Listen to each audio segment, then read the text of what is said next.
I'm not talking to attorney. For that, we'll cut the camera.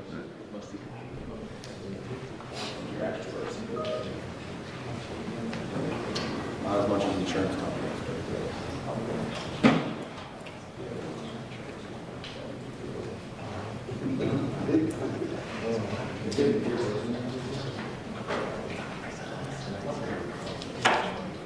On Third, basically at the corner, it's not exactly at the corner, it's Third and Lexington. Deli, sorry.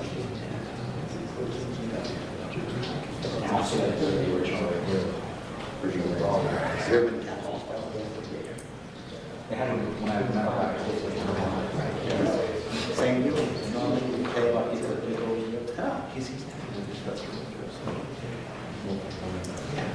I went to Texas. I went to way up.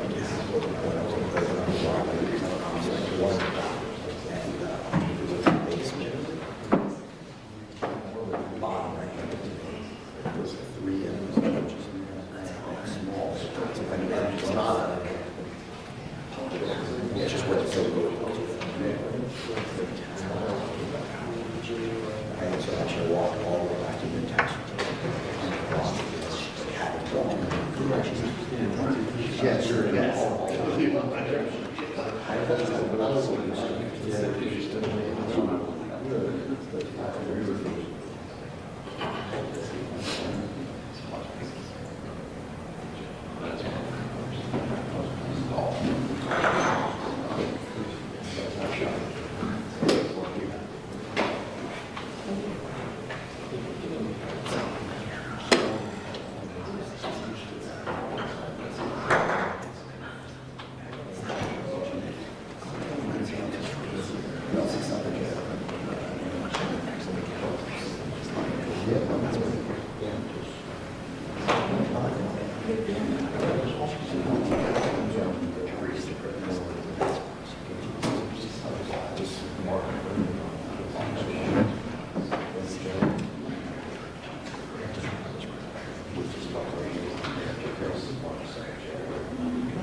Mr. Dorsey. Mr. Dorsey. Oh, I'm so sorry. Careful, let me know where the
I'm well.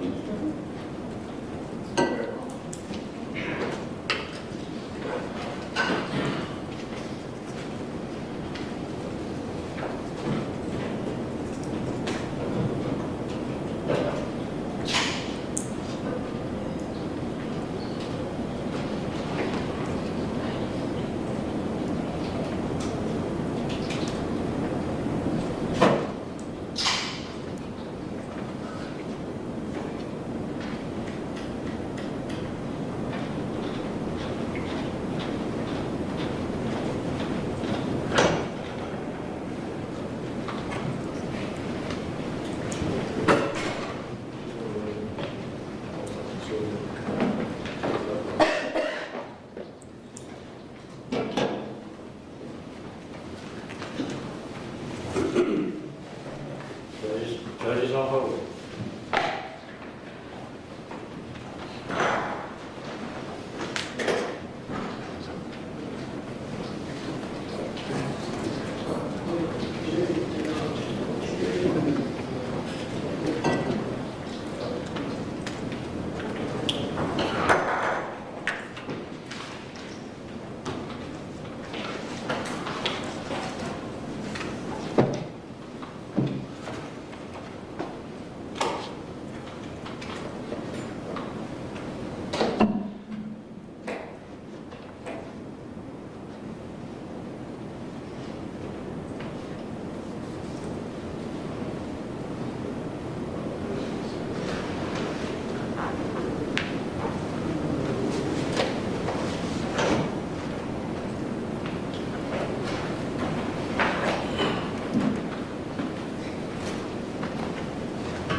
Beach on session. We just got decided.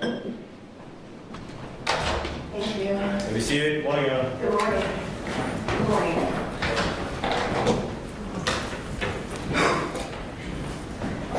Ms. Rosari. Morning, Your Honor. We have two specially set cases, lawyers Amanda Salvana and Shannon Martin. This is 4 and 5 of them. Great, thank you. Good morning. Good morning, Your Honor. My name is Jesse Dreisler. I represent Mr. Fernandez. I'm here with Frank Tassoni, James Hill, and Shannon Day. Thank you. Good morning. Good morning, Your Honor. Patrick Brody present for Ms. Gardner, so is Mr. Baez via Zoom. Okay, thank you. Good morning. All right, so I added these cases to the calendar when I received the motion motion to compel specific discovery. And so would you all like to proceed? It was filed by you, Mr. Dreisler, and it was adopted by Ms. Gardner's attorneys. Yeah, I'm going to proceed. Thank you, Your Honor. I'll proceed as I guess would have, and then I know you indicated in a correspondence to us there was only portions that you wanted to address, so just I'll try to be mindful of that. 11A, unless y'all have an agreement to address the whole thing, I'm prepared on A and B. I can imagine that the state does have information that I'm requesting, but let me just go forward and then I'll let the state tell me what they want to do. Is that okay? Sure. Okay. So the historical context for the record, Your Honor, is that on January 13th, there was a transcript from January 13th provided to me 2 days ago. And I think the court should be aware, and for the record, I'll just say that Rule 3.220, which is the discovery rule of the Florida Rules of Criminal Procedure, in paragraph paren 4, says, as soon as practical, after the filing of the charging document, the prosecutor must disclose to the defendant any material, information within the state's possession or control that tends to negate the guilt of the defendant as to any offense charged, regardless of whether the defendant has incurred reciprocal discovery obligations.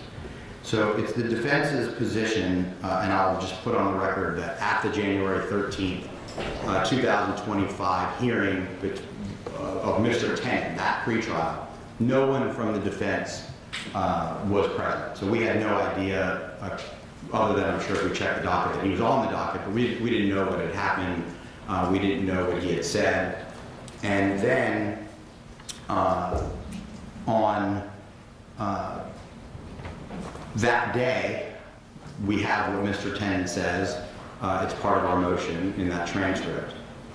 And the way the transcript reads, Mr. Tenon says what he says. The court then says to him, you need to speak to your counsel and then I'll bring you back out. And there's really two components that we need to address today or at some point, is that Mr. Tenon said false testimony. I think we don't know anything more than I want to address my testimony. There's an interruption by the court, ... or / my false testimony, and then he stopped and he leaves the court. But before he leaves the court has a conversation with him about coming back out, and during his initial speaking to the court, he says, I want another attorney, okay? And then on that day, Mr. Tenon is never brought back out. There's no record of a sidebar conversation. I don't know that there was one. I assume there had to have been one because I just don't know. I guess I could envision some scenario where the court just ran out of time or had a trial or something that you could make me aware, but how you would address the defendant and say, is that okay if I bring you back out? The defendant tells you, okay. And then the way the transcript reads, it doesn't even have a time. It just suggests that at some point later during the court proceedings, the court says, as to Mr. Tenon, we're going to pass him to January 22nd, 2025. And then sometime 2 days later, on January 15th, with no record whatsoever that we can find other than per JA email, it says that his case was passed to April 14th, 2025. Can I stop you there? Sure. All right, so from what I've heard, that relates to your paragraph 11A and 11B, okay? Right? And so in review of your request, my review of the transcript, and my knowledge of the rule, I am prepared to grant it, okay? I do see that there is a defect in the record, that is a transcript. Generally speaking, that was during a normal calendar call, and then the transcript, I said, you need to talk to your lawyer. What you left out, the transcript says, and Mr. Chipperfield says, I need to talk to Mr. Tenon. And so I allowed them to temporarily pass it. I said that, and then Mr. Chipperfield said, I need to talk to Mr. Tenon, which is his client. Right. And then I allow them, which in a normal calendar call, it's not private, it's semi-private. And so I've asked Mr. Chipperfield to be here. I'm going to enter this order, and I know that y'all don't have time to read it, but this is what this court has outlined. I think that you are entitled to it. The record, generally speaking, if I pass the case, I would put like the reason on. I don't know why I didn't. I think I was in trial. I can't remember. But generally, I would perfect the record, and I think you're entitled to that. So to that extent, unless the state wants to be heard about it. No, this is between the court and the defense counsel. Okay, so I know that y'all don't have time to read it, and Mr. Chipperfield is here, and I want to be very clear about what I'm granting, okay? I do, based on the defendant's Exhibit A, there is a defect in my mind because there's stars, and then it has me speaking again, and there's no indication of what occurred. What I've said is that, and I'll get to where we're at, like as far as the scheduling is concerned. I've written, and I'm now ordering. On October 28, 2024, Mr. Tenon appeared in court for a status hearing, and the case was passed to January 6, 2025. However, on December 12th of 2024, Defendant Fernandez and Defendant Gardner were scheduled for that same date that I previously had said, Mr. Tenon. So this court, Henry Tenon and the defendants are kept separate. So on December 12th, when I realized that there was a conflict, the court administratively moved the case of Mr. Tenon from January 6, 2025 to January 13th, 2025. The email moving that case is filed on docket line 150, and I've attached it to this order as Exhibit A. The court date of January 13, 2025 is the subject of the defendant's request for discovery. The defendants have requested information regarding sidebar conversations on January 13. And I've written, as with most cases, during calendar calls, no court reporter was asked to record a sidebar conversation. The transcript reflects that the court reporter was not present, which I've now just referred to in a footnote with a series of asterisks. And so to perfect the record, the court will allow counsel to ask Mr. Chipperfield questions limited as to what was discussed at sidebar. To perfect the record, and the defendants shall not inquire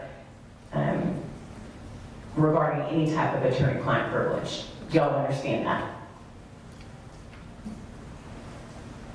Not clearly. Okay, so you can ask Mr. Chipperfield about the sidebar conversation, you're not to ask him anything about what conversations he had with his client, is what I'm saying. That I understand, and Okay. I would never do that, but it's possible, and I can imagine that it may have been even likely that he told the court about conversations that he had. Wait, Mr. Dreiser, okay?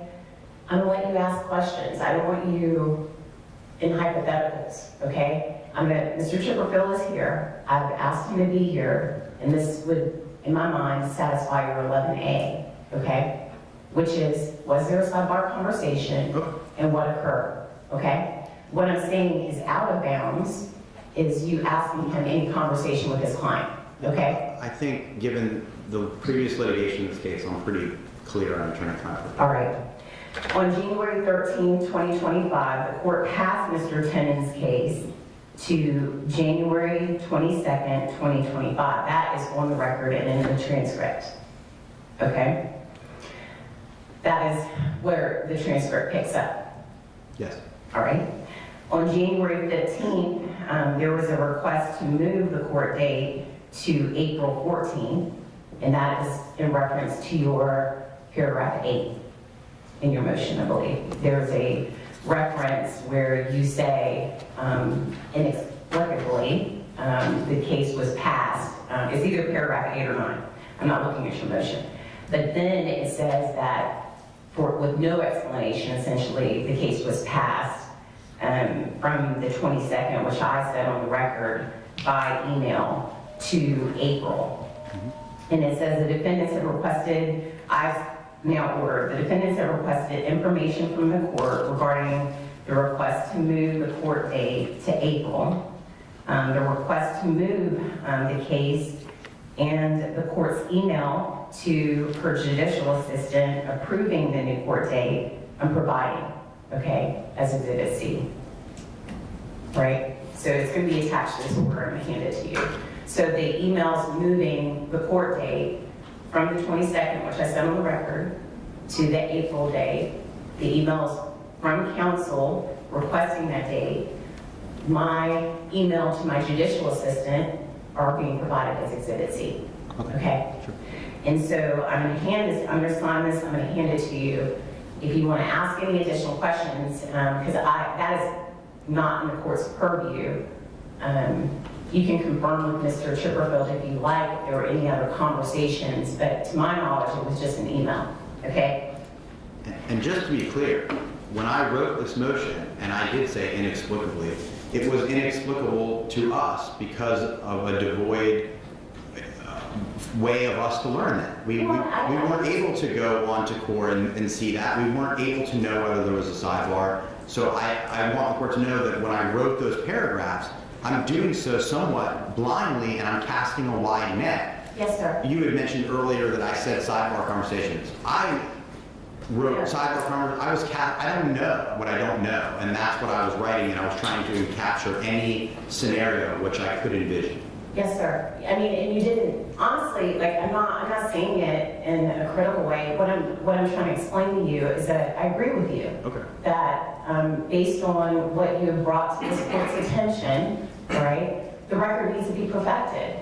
And if that would aid you with your, I don't know where y'all are at with C and D, but if this will aid you in moving forward with C or D that is outside of this court's purview, I'll have a hearing, but this should help you, is what I'm saying, okay?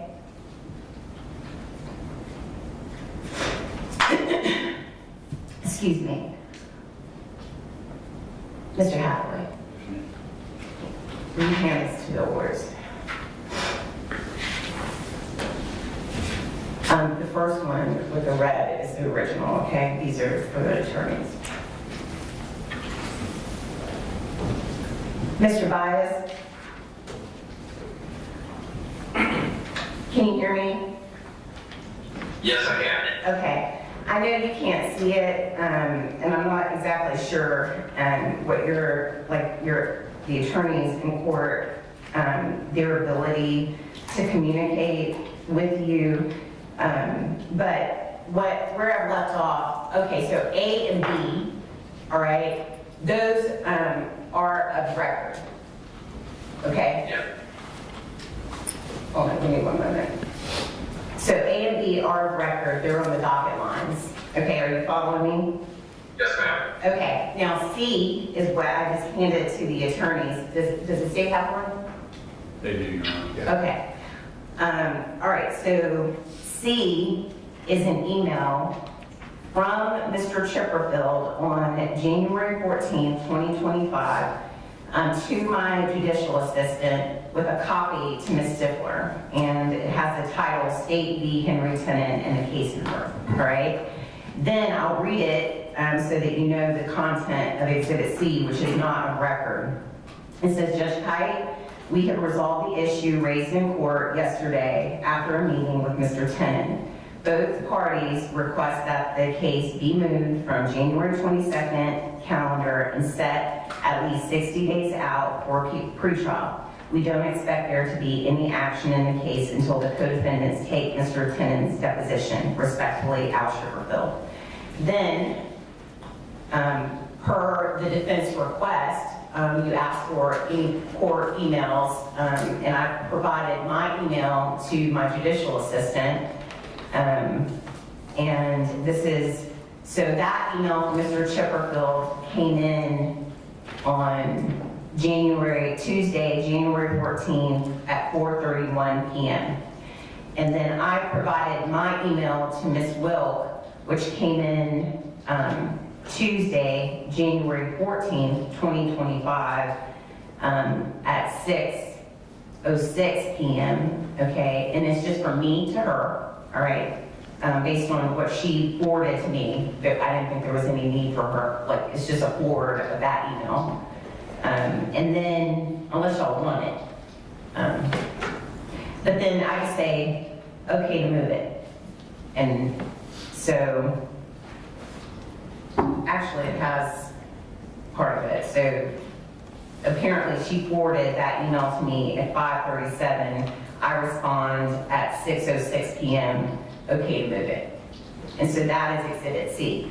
Then to make sure that we're all on the same line, Exhibit B,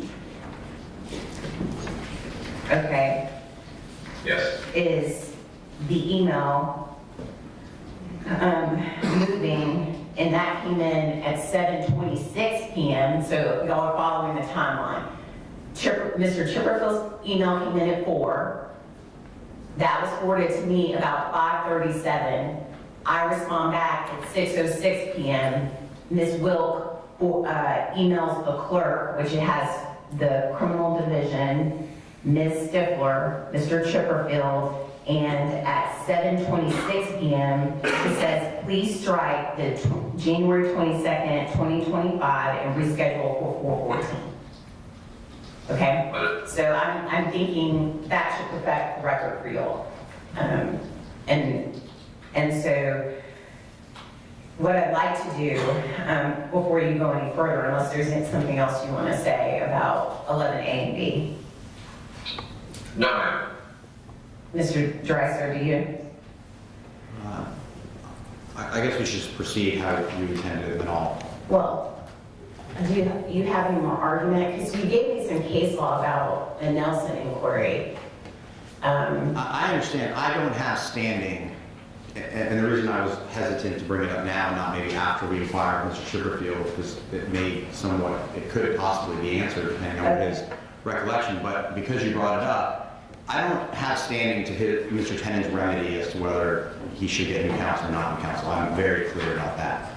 But the reason I provided that particular case law is it's our position that a Nelson inquiry had to be done that day. Even at a basic level, when he said unequivocally, and I don't want to misquote any part of this transcript, Mr. Tenon, line 11, page 4 of the January 13th transcript, I need another attorney.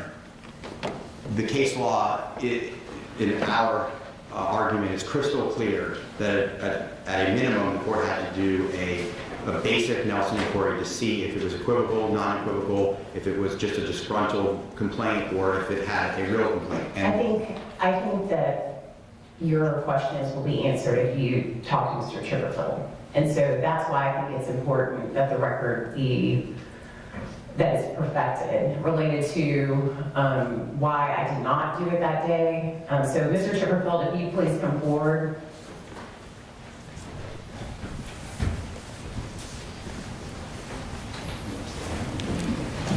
All right, sir, I'm going to ask it, I know you're an officer of the court, so but if you just raise your right hand, please. Sir, do you solemnly swear or affirm the testimony you give will be the truth, the whole truth, and nothing but the truth, so help you God? I do.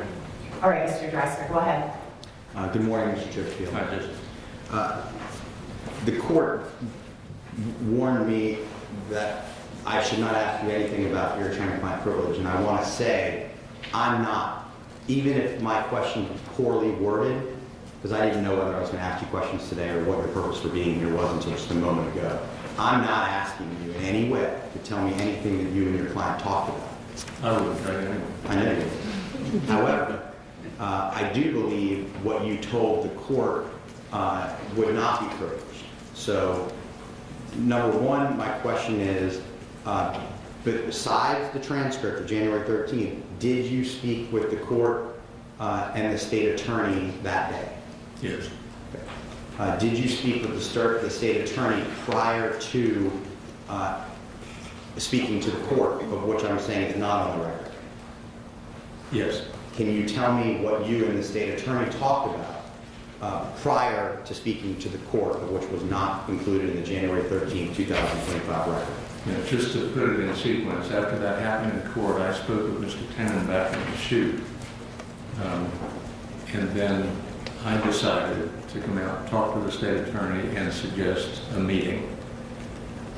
And then my memory is that we approached the bench and told the judge that we weren't, that I couldn't resolve it today, that I needed more time with Mr. Tenon. What did the state... And I think then the judge just said we would pass it till the 22nd, and then we would get back to her if we needed another date. I'm kind of back. What did the state respond or say in response to what had happened in court? Do you have any recollection? And I know from working with you for over 15 years in some capacities of trading files back and forth, would you agree that you're a meticulous note taker? Yeah. Do you have notes that reflect these conversations that you talked about with the state and with the court? Yes. Did you review those notes before you came to court? Yes, and I have them with me. Okay. What, to your recollection, do you recall, other than telling the state that it could not be resolved today and that you wanted to pass it, what did you say specifically as to any more detail, and what is your recollection or notes as to their response or any other commentary they may have made to you? I suggested that we have a meeting and not bring him back into court, pass the case, and then the state responded that they would try and get him transported to the state attorney's office for a meeting. Why would they want to meet with Mr. Tenon at that? What prompted a meeting that the state felt it was necessary to transport Mr. Tenon at that point in time? It's based on what I asked for. I said, I think it's a good idea to have a meeting. Do you have any other information about that conversation that you can share, or that I may not ask the best question? So is there any other information about that you have in your notes or your memory about the specifics of that conversation that relate to what had happened in court prior to that conversation occurring, meaning the transcript of January 13, 2025? No, I think I told the state that I thought I suspected that there may be an inmate in the jail who was influencing Mr. Tenon, and that it could have been that a co-defendant had gotten to it. That's my suggestion. Do you have information that that's true? No. Was that just speculation of you doing this kind of work for decades? It was me trying to figure out why my client had surprised me in court. Because you brought it up, do you have any information now that your client was influenced? No.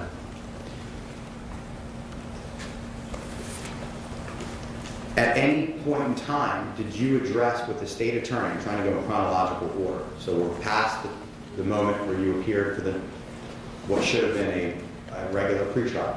You're now in this conversation prior to what I think you're going to tell me was the sidebar, okay? Did you address with the state attorney, or did the state attorney address with you the other component of what had happened in the transcript, which is, I want another lawyer? Your client said that. Do you agree that he had said that? Yeah, I do. I see it in the transcript. To tell you the truth, that wasn't the first thing on my mind. I've had clients say that a lot, and I didn't. That wasn't my concern, and I don't think we addressed that. I addressed that with the state. That was my issue with my client. I had thought before today's court date that it was possible that because of what you've now described as the surprise comment that your client made, you said that, right? He surprised me for it. Is it the I want another lawyer, are you suggesting it didn't even really register with you at that moment? It's hard for me to remember, but I wouldn't be surprised if it didn't, because that wasn't really the issue I was concerned about. Mr. Dresser, I think we're going beyond where 11A is. So Let's go to the next part. At some point in time, although the record does not reflect, was there a sidebar conversation with the court? Yes, I'm sure that there was, because we had to get that court date. That's what I assume. Do you have notes and or recollection of that sidebar conversation? No, I know the result of it. It got passed, and we had a meeting, but I don't recall what we told Judge Kite at the bench. I think most likely we need to just get a date, Judge, and we'll work this out. At any point in time, did Judge Kite bring to your attention or the state's attention that a Nelson inquiry at a minimum needs to be done? I don't think so. I don't remember that for sure. Again, that was not at the top of the list for me, and I wasn't concerned about that.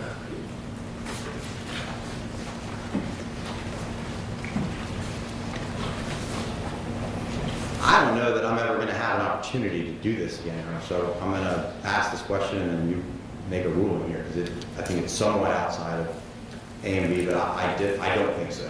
So my question is, why was that not a concern of yours at that time, given your experience and my understanding of the rules of the law on when a statement like that is made, what the court's obligation is to do? Why was that not something you thought of? I knew he didn't want to get rid of me as his lawyer. It just wasn't. I know my client.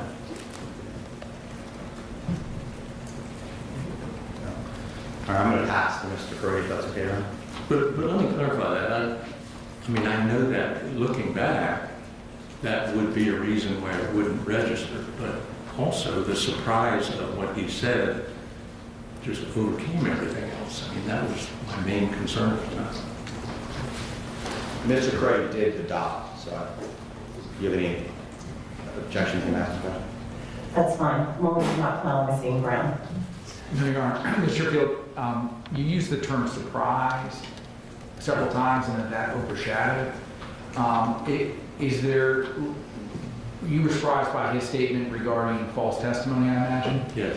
And was it your understanding that that related back to the sworn statement that he'd given to the state regarding this case? Your Honor, I'm a little concerned about this. I don't have standing to object here, but I mean, we're asking about attorney-client privilege. I do not. I do not want y'all talking to him about anything potentially that his client said to him. Y'all have an opportunity to depose this witness. This is only to perfect the record, and I'll read it to you all. Y'all requested any information, correspondence, conversations, summaries / notes, sidebar conversations, emails with Mr. Tenon's counsel, who's Mr. Chipperfield, the court's judicial assistant, the clerk's office, and/or that provided information as to why Mr. Tenon was not brought back out to the courtroom. Okay, so that is, in my mind, not Mr. Chipperfield's thought process, and I thought I have ordered and I've allowed perfection record as to why he was not brought back out. So Mr. Chipperfield's impressions, he stated it. He said he was surprised that going into his analysis between a prior statement of his client and then when he said in court, I think is not, I'm not granting that, okay? Well, Your Honor, I imagine that Mr. Chipperfield told the state or the court that he was surprised by that comment, so I believe that that was a foundational question. But I can ask him, did you relay, Mr. Chipperfield, to the court or the state that you were surprised by what your client had said in court? I don't know if I actually said that. I think the way I reacted showed surprise. And just prior to that, I had told the judge that everything was okay. I saw that in the transcript. And I don't think I expressed that in words to anybody. Thank you, sir. And then when you had the sidebar with the court, did you tell the court anything about the reason for the meeting or why there needed to be a meeting between you, your client, and the state attorney's office?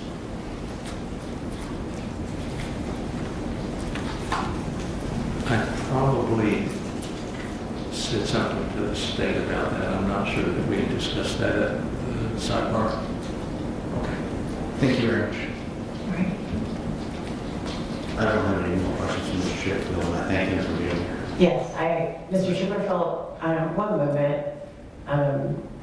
I just, sir, I really do appreciate you being here, okay? At my request. Sure. All Okay. right. Thank you. Does the state have any? I have no questions for Mr. Chairman. All right. Sorry.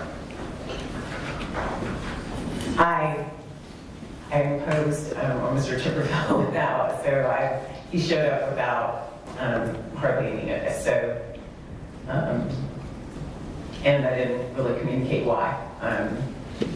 So I did appreciate his professionalism in showing up at this court's request. So I think that based on, are you satisfied on 11A?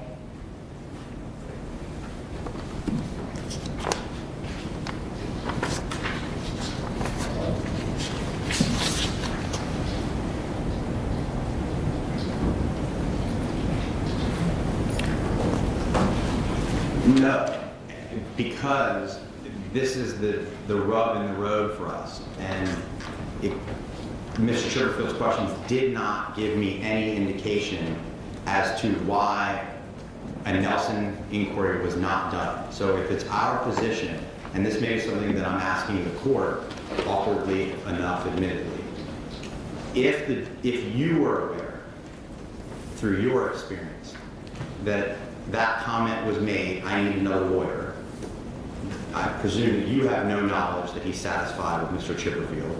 It was made, it appears to be unequivocal.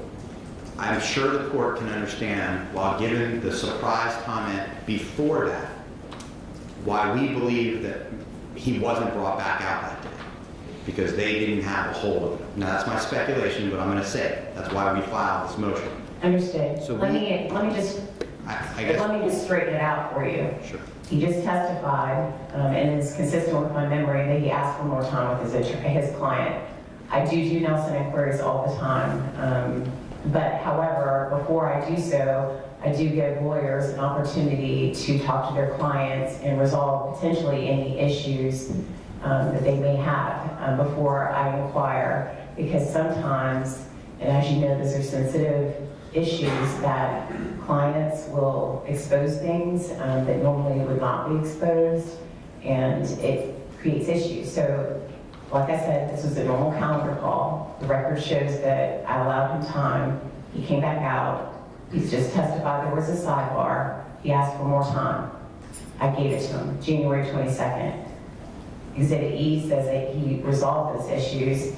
And I would always bring it up at a later date, but they asked for an even later date. So I had no knowledge about what was going on or how much time he needed. I said January 22nd because I believe that was like the next Monday or Tuesday it was available, and he asked for additional time, so I was giving it to him.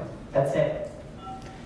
And it's our position, and part of the reason we're plowing this field is that the very person who you're taking these requests to continue is the very person who Mr. Tenon, the last time we heard from him, no longer wanted representing him.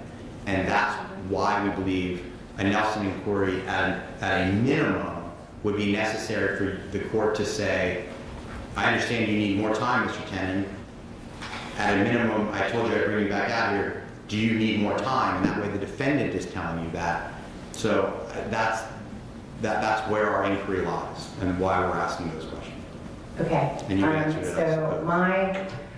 at this point, as far as 11A is concerned, it was all scheduling. And so at what point in time I would conduct a Nelson inquiry is between this court and Mr. Tenon and Mr. Chipperfield. If they need additional time, I will give it to them.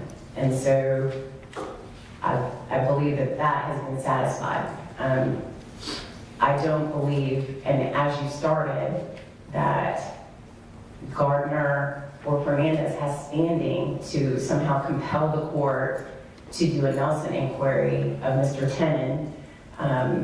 And Mr. Tenon, you know, if the parties and Mr. Chipperfield would be basically under an obligation if he had any indication to bring it back, saying that there's some type of dissatisfaction. He is a court-appointed attorney.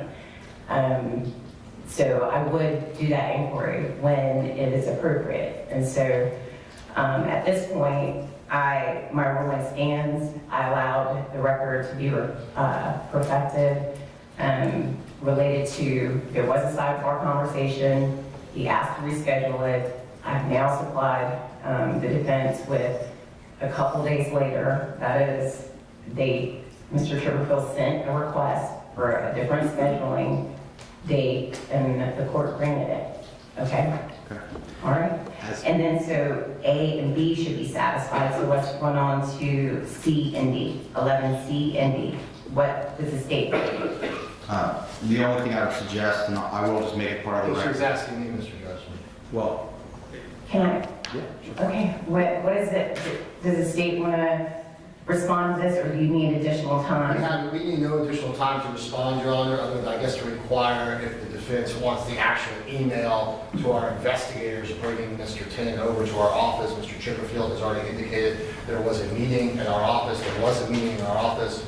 We have nothing else to disclose as to those paragraphs, other than there was probably an email ordering him from the jail over to our office on I think it's the 14th, it's the next day. And so you would, obviously it's proper for lawyers to talk to witnesses, that's an entirely proper thing, and normally not something that's discoverable, although based on everything, the state has no objection to discovering the fact that we did talk to Mr. Tenon and Mr. Chipperfield already testified to it. That's not an issue. Okay. There's nothing else that the state is discovering at this time. All right, so on C, Mr. Dreiser, based on the state's position, would you like to be heard further? in addition to our motion requesting specific discovery, I'll just make part of the record a letter that was written on February 5th, the day that we received the transcript to the state requesting these specific things, because we do believe that there certainly likely was or certainly could have been Brady information by the defendant at that meeting. They're saying there isn't. We'll get to the bottom of that. No. We're on C. Right? Okay. Well, let me just So make C, sure. I'm gonna read it to you. It says, any and all actions taken by the state attorney's office to inquire as to what testimony Mr. Tenon has that is false testimony. Additionally, we seek all notes, logs, and records of any meetings between the state attorney's office, any law enforcement agent/agency regarding information directly or indirectly provided as to the statements made by Mr. Tenon in court on January 13, 2025. Their response that I hear Mr. Mizrahi saying is that he's going to provide, so let's stick with C. So you asked for, you're on D, and so. Sorry, so the last Okay, part of C is that okay? well, this, Or are you seeking more?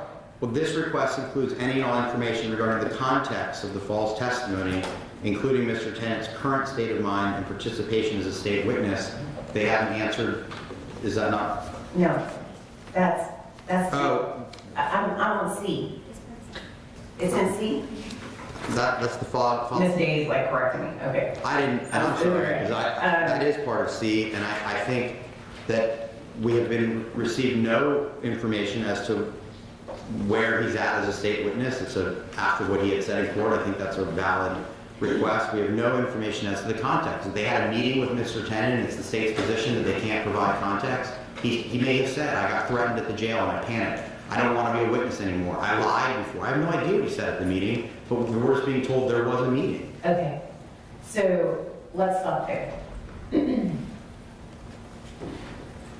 The state, so in your response, you said that you want to provide the emails. I assume there's an email, I haven't Okay. looked through it, I assume absolutely. We All got right. it over to our office. And then 3.220, under prosecutor obligation, I believe it is, I don't have my procedure book with me up here, but I believe it's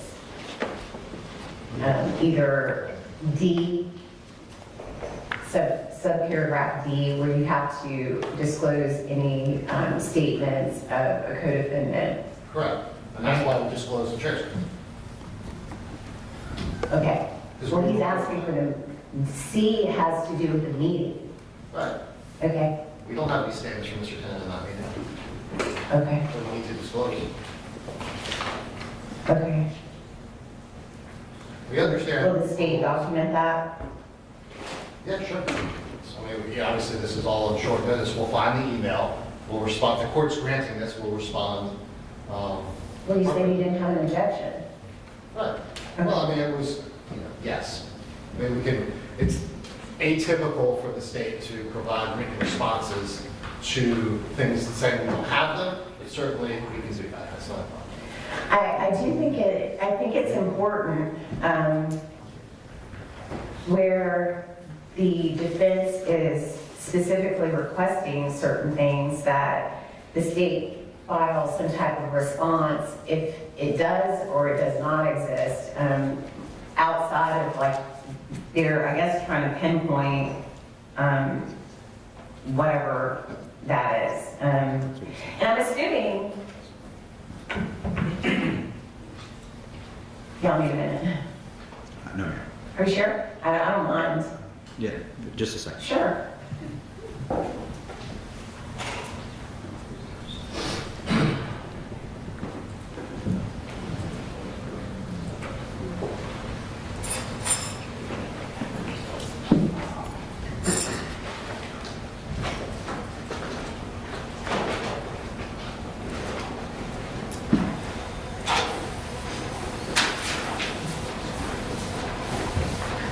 Yes, ma'am. Okay.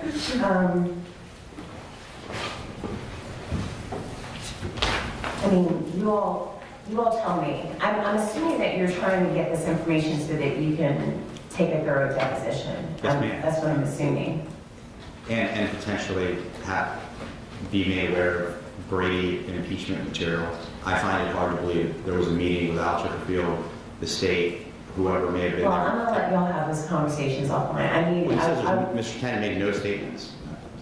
well, I'd like that in writing. okay. And that's what I'm agreeing that, Mr. Dreiser, okay? So what I'm trying to get to is something usable, okay?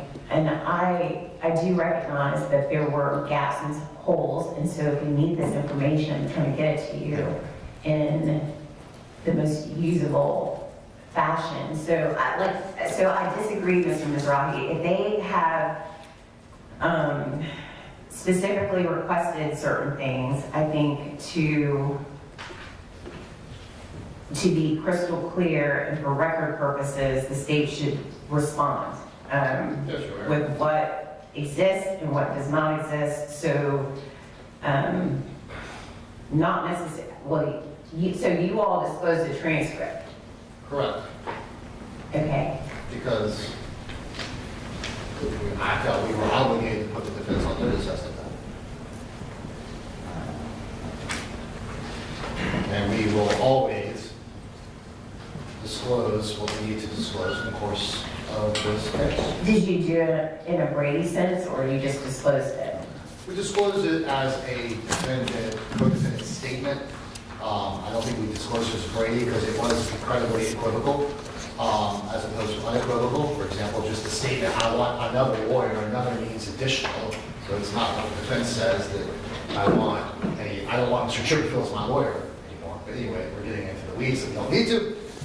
We disclosed that statement, and we will disclose any statements that we need to disclose in the course of this case. All right. I would like to comment on that because it was brought up to the disclosure of the transcript, Your Honor. The state's fourth supplemental discovery exhibit. Your Honor, I'm objecting to the airing of grievances in front of the court unless they specifically Mr. Mizrahi said are about this motion. Okay, this is not the point of this. Sorry. Mr. Mizrahi just said that they did what they did under their current obligation. The court then inquires to how that was done under Brady, and I want to answer that. I think that's perfectly in line and in step with what the court's inquiry was and with what Mr. Mizrahi just mentioned to the court. Okay. Go ahead. State's fourth supplemental discovery exhibit falls under D, and I have a copy for the court. It should be noted, though, that under C, it's all these statements in quotes from Shannon Gardner. Under D, it's listed as statements contained on a transcript from a court proceeding January 13, 2025. Mr. Tenon's name isn't even used. They make no suggestion as to what was in that transcript. And then when it was sent over on the same day, they sent over, and this is a screenshot of what the file. This is a screenshot of the discovery dump. It was approximately 80 different files with no labels, and the transcript is the very last one unlabeled. The state never sent over an email saying, hey, this happened in court, it's a nothing burger, but you're entitled to know about it. They sent it over in 80 different documents, unlabeled at the bottom, with an innocuous statement below C, which is completely detailed descriptions of what co-defendants have said in this case, and then just some awkward statement of something happened on January 13th, and then a discovery is done. So I don't think it was sent over in a Brady fashion, and I don't think it was sent over, quite frankly, in good faith. And I'm going to enter those as part of the record. All right. There's no motion about any of this. We're just airing grievances. That's fine. The court inquired. Well, let me see that.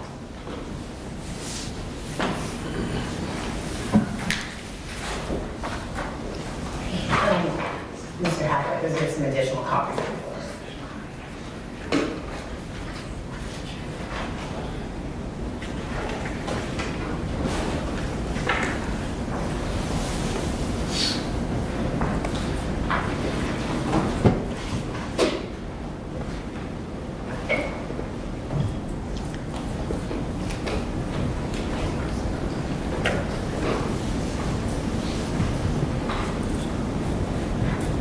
Okay.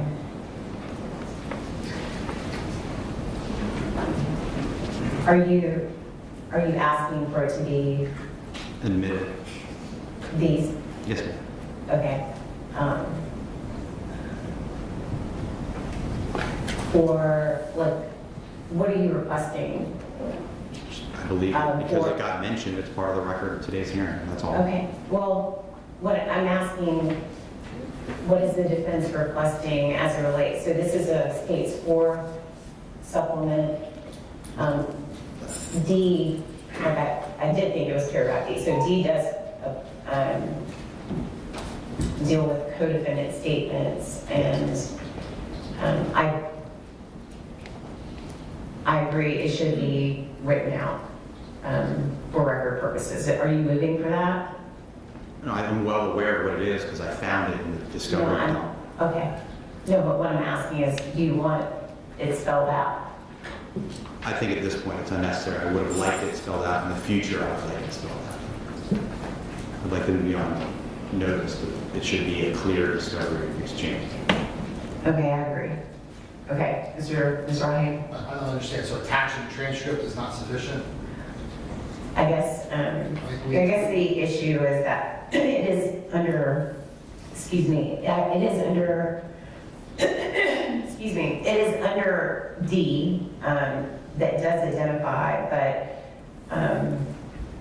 it could be considered, what is contained within the transcript, which is on Defendant's Exhibit A, could be considered potentially impeaching information. And so if the state would comply in disclosing it that way, under Brady. The court wants us to attach the transcript and then disclose it as a Brady disclosure? No. I know I'm not, Well- I don't, we've disclosed it, they have it, they don't like the manner in which we disclosed it, fine. The parties can talk about that. No, what I'm saying is, I want to avoid these issues in the future. So if the state could be more specific in your disclosures, complying with the rule. I don't know how we can be more specific than attaching the transcript. That's the most specific thing we do. In your description. Right, we said see attached transcript of our co-defendant statement. I mean, It does not say that. well, it says in paragraph D, which is co-defendant statements, it says see attached transcript. I mean, I'm sorry, I don't know what we're arguing about right now. And I'm happy. Okay, so, look, we disclosed it. okay. Mr. Dreiser, correct me if I'm wrong, okay? What the issue is that, let's say, for example, this was the state's 4th supplemental disclosure, all right? It only had paragraph D, and it did not contain anything else. What the issue is that, I'll give right above this, what they're saying is, and I want correction, if you're not saying this, I want, I'm saying. what I understand this to be, is that this was a robust disclosure. While it does not look like that on paper, okay, it is in substance.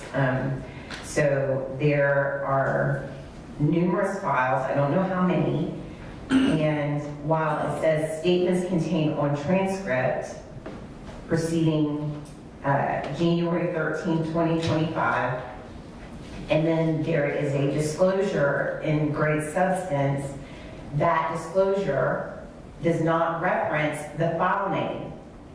It doesn't draw their attention to it. So while they may go through all these, it doesn't draw specific mention of where the transcript is. It doesn't have any reference as to what the file name is, and y'all always come to court and you tell this court how much evidence there is, and then while this does not look like much, it is a lot. And so what I'm asking, so that we can avoid these issues in the future, is if the state, if you want to, I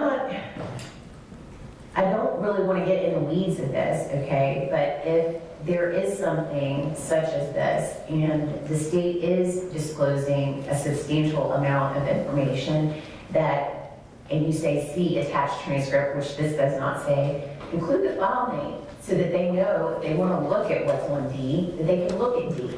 And then if you have any more issues with like Brady disclosures or anything else like that, you can bring it to my attention. But because of the nature of this case, which we have been dealing with this for some time, okay, and the amount of information and evidence, I've asked that the state, let's facilitate these things, okay? Put the file name next to it, and I will give you an example. On the same disclosure that the defense has given the court, right, it's written out what the statements of Ms. Gardner are. There's a reason for that, because we're doing exactly what the defense asked us to ask I don't want to get to the weeds of this, because they specifically asked us to do that with regard to those disclosures. So it's not, I mean, you know. They did that because it's favorable to their case and they're getting out into the Okay. public. Yeah. Well, what I am saying is, what you're saying, you asked me if what you're saying, and what you're saying is exactly what I'm saying. The way it's done above should be the way it's done below. Or a reference to a following, Yes. okay? I'm sorry, say that again? Or a reference to the, like, it's, to me, It can be more specific, I understand that. yes, We can- and I've asked that you do that, so. Yes, sir. So that we're not digging, so that we're not in these situations I understand. unnecessarily, okay? And where both sides are at each other, okay? Because I don't think that this is necessary, okay? And I want you all, which I've always been saying, I want you all to give them the information. I want you all to be able to process the information so we can move the case forward. And if there are defects, if there are issues with discovery, I'm happy to assist and intervene, okay? But what my understanding is that you all need this information for a deposition, right? Okay. And so you don't believe that you're not asking for them to amend it, are you? Because you have it. Yes, no, we can move on from that issue. All right. Where I think we're at D now. And I am seeking all of the things in D, and I would ask the state to respond in writing. Are you satisfied with C? Yes. Okay. If you're not, I mean, I'm not satisfied with what I have now. I'm satisfied with your ruling today that they need to respond in writing. what I'm saying satisfied, what I mean is that, you know, I'm not asking you to abandon your request. What I'm asking is, based on what is being spoken about on the record, you can evaluate it and then bring it to my attention. Yes, ma'am. That's what I'm saying, Yes. okay? So the state, you're gonna do a different disclosure or whatever for 11C, right? So I'm gonna table that. I'm going to disclose the email that we sent, as well as, I guess, enunciating that there is nothing else to disclose. All right, let's move on to D then. And D, there's nothing to disclose. You know how this is discoverable information. Mr. Tin continues to be a category A witness in the case. They can depose him at their leisure. Okay, so the state is gonna respond to D. All right, There's not going to be a response. The response is there is no response. He continues what I just said.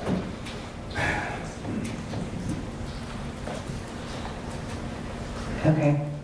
I'll let you all evaluate, okay? Yes, ma'am. All right, so, Mr. Hathaway, if you'll do, I'm just gonna do a cover form order on the C and D, and you all can evaluate what the state discloses, all right? I would ask, perhaps on C and D, that we just suggest that it's, You want me to take it under advisement? or that it's continuing. It hasn't been ruled on one way or the other. We've addressed it in court, and the defense is expecting the materials, and then they can raise whatever issues by way of motion that they see. What I'd like to do, since the state is not objecting to it, I'm gonna grant C and D. You can see what their response is, and you can bring it to my attention in a different motion, Compel. more specifically if you're not satisfied, okay? Yes, ma'am. But I want to put this kind of to rest, and y'all can evaluate whatever they give you, and if there's issues with it, you can let me know. It will be to arrest until further motion, if any, exists. I agree with I'm that. sorry? It's to rest, it's over with, until we decide to file something with the court. That's how I see this. Yes. Yeah. So it's not necessary, they have not objected, they're agreeing to disclose. I don't want, like hypotheticals, right? So I want you to be able to look at whatever they provide, and you all can evaluate what issues you may have with anything. So at this point, Mr. Hathaway, can you give me a form And Your Honor, also for the things that Mr. Dresser provided, do you want those as recorded or defense exhibits or just part of the document? So defense exhibits 1 and 2. For the hearing, the discovery hearing? Yes, ma'am. Okay. I don't really know how to address that other than, I'd ask the state to just be more specific because in the situation that I think both parties find themselves in, there's a lot of information to process, and so if you are going to disclose it, just be as specific as you can, so it's directing the attention, complying with the rule, and so that's kind of all I'm going to say about that. Is there anything else you want to bring to my attention about that? No, ma'am. Okay, Appreciate you. now, let's talk about what's going on with the electronic evidence. Your Honor, we have a meeting set next week with everybody, all the experts, and we should be able to accomplish it. Who is the meeting with? With all, Everybody? I don't know the names of the people, but we have coordinated all the people that are necessary to accomplish this. Next week, I believe it's a big Zoom call. Okay, Mr. Crody, you clued the court in on this. Do you want to table this until that meeting occurs? Judge, I think I've been very transparent with both the state and the court on my feelings on this issue. Is that we've never had the right people handling this. And every assurance we get from the state that we now have the right people on it, I mean, I'm at a loss. I don't know what to tell the court. We were all there, including the court, and we're told that we have this under control and that they're going to handle it. And now, and I commend Mr. Gano for getting back to us right away and saying, hey, there's a problem. So I mean, I'll wait and see, but this is where we were a while back too. So I can't, am I okay with it? I don't know that I have any other option. I mean, it's not my obligation. Agreed. Look, I agree. I agree it's not the defense obligation. It is an issue that was brought to a court's attention. I've agreed with the defense in how carefully we must handle the information. And I'm at a loss as to what the issue is. I don't know what these, I'm gonna ask a question. Mr. Gano was reviewing what the Secret Service did. Correct? Okay. In a file form that is not compatible with being able to expeditiously go through this regarding cell-right. Those two are not compatible. That's my understanding. Okay. My understanding, y'all can correct me if I'm wrong, the only reason why he was looking at the Secret Service documents or files was because we thought that would expedite the review, which it is not doing. Correct. I believe we're in the process of converting it somehow to make it more usable. That's the point of this meeting, to figure out whether it's going to be quicker to convert it or whether or not just going back to the original source, it's going to be quicker to do that. So that's what we're endeavoring to do. Has Mr. Gano looked at, or has Cellbrite, has Mr. Gano with the technical assistance of Cellbrite looked at the original? I do not know the answer to that question. And I'm assuming y'all do not. Judge, you were there, the state said they were going to give it to him, the UFDR, the Cellbrite person had the plan to go uncheck the boxes, and it seemed like a very straightforward process as it was described to us based on what was supposed to be given by the state to Mr. Gano. I mean, that's all we know. And Okay. When is this meeting? It's next week. I don't have a specific. When y'all available? It's Tuesday. I'm sorry? When is the bias firm unavailable? Starting Friday, next Friday, which was it? It's before Friday. I think Mr. Tracy. I thought it was Tuesday. Shannon? Can you all come back Wednesday to let me know if I need to amend something? I'm available, Judge. Yes, ma'am. Oh, I'm sorry. This week. The 12th. Yes, we're available as well. Yes, sir. Okay. Do you want me to schedule it, or do you all, I'm hesitant to do that because y'all are gone for like a month, right? A little longer than that, yes, ma'am. How long? Probably 5 weeks. Mr. Bias is smiling. How long is it, Mr. Bias? I dare not comment on the efficiency of a federal judge, Your Honor, but I would guesstimate about 6 weeks. Do you have, I'm asking just scheduling purposes, do you have, is that a priority case for the federal judge, or are you in a line? Yes, it's definitely going. I see zero doubt that it isn't. I do know that the sitting judge practices his religion, so Fridays might be available, but he has commented that certain Fridays will be working, certain won't, which essentially extends the trial a little bit, but it also, I believe he will sit when we need to pick up the pace. But I think 6 weeks is a fair estimate. And y'all go out Friday, so I want to see y'all before then. I'm gonna go ahead and schedule it, I'm gonna get on y'all's books, okay? Wednesday, The 12th works, the meeting is Tuesday. all right, Wednesday. I think the court has the link to Zoom. Not 100%. I don't, for the Tuesday, The Tuesday. I'm unavailable, so.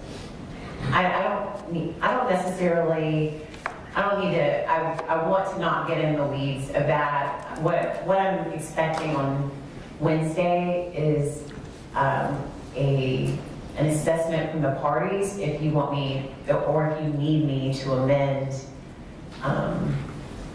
the order that will allow the examination of this evidence. And I think that we are going to be required to purchase some type of software program. This has been some part of it, so we may have to get in. And what we have to investigate how much that costs and all those things, because the current format is not workable. I don't think anyway. So that's one of the problems with hitting, but we have to buy a new program, and we'll investigate the costs, and we'll cross that bridge. Okay, But we'll so know more on Tuesday. that's all I want to know from the parties, is if, in compliance with my previous orders, the facilitation of examining this evidence, so we can move forward, okay? Yes, ma'am. We'll see you on Wednesday. See you on Wednesday. Thank you. Thank you. Have a nice weekend. Have a good day. Do y'all want more copies, or you have none? All right, so on Mr. Fernandez and Ms. Gardner's case, they will be passed to February 12th, 9 a.m., and that is for pretrial and vote. Thank you. Court will be in recess to reset for the trial, okay? Yes, ma'am.